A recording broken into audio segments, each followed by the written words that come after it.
Like, do you agree with what the U.S. is doing to Iran or something like that, like bombing and then like two people said yes, and then the rest said no.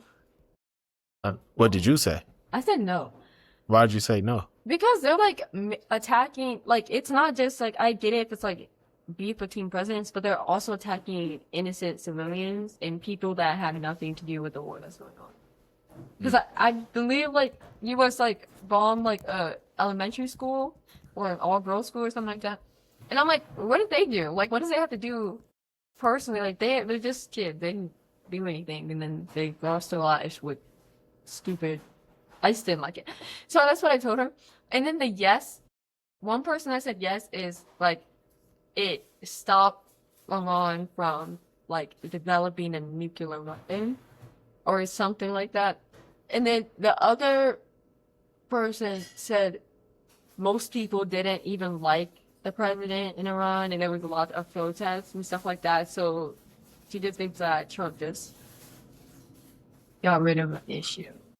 I mean, I will, So the nuclear weapon thing is an interesting one. You know why? because it wasn't it like not for sure if they actually like. Well, that's a major part of it.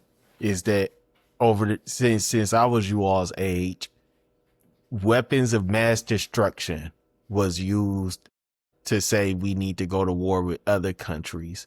And come to find out, guess what? They didn't have any weapons of mass destruction.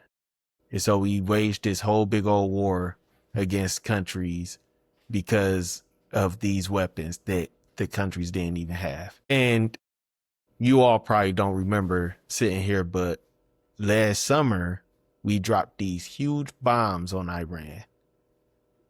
Huge. Some of the biggest bombs that's ever been dropped. Not the biggest, but pretty big bombs to basically go deep into these mountain ranges to get to where they were supposedly working on these nuclear weapons. And it was said that it obliterated their ability to make a nuclear bomb. So, job done, right? So why are we now saying that we need to stop them from getting a nuclear weapon, right? If we already destroyed their ability to build one, it'll take them at least 10 more years to rebuild what we destroyed. So cool, we got at least 10 years before they could build one, right? This is the other thing. To me, this is the biggest factor. In the known history of this world that we know of, guess how many nuclear bombs have been used against other countries? Guess how many, Joy? Two. And guess who dropped those two bombs? Not Trump, the United States. So we're the somehow anointed country who can determine who should be able to have and or use a nuclear bomb. But we're the only country that's ever actually used one.